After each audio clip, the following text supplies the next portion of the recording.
Hi, welcome to another new video, and in this video I am going to talk about how you can add a non-stream game to stream library.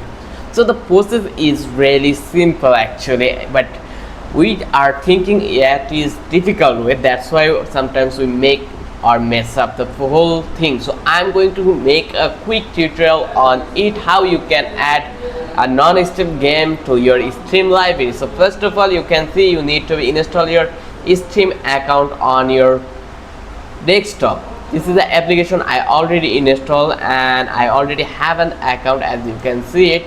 So now I am going to create a library for my non-stream game. So I am going to click on library and it will redirect me to this tab, and here you can see we have an option in the last of the bottom in the left corner, add a game. Just click over here. Once you click over here we have three options in the pop-up where we have option like add a non-stream game, which one we are going to through it.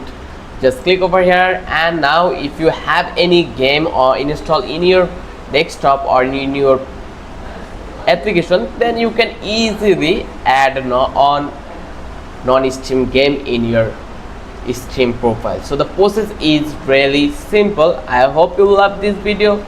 If you love this video, don't forget to subscribe our channel and don't forget to hit the like button. Till then, have a good day.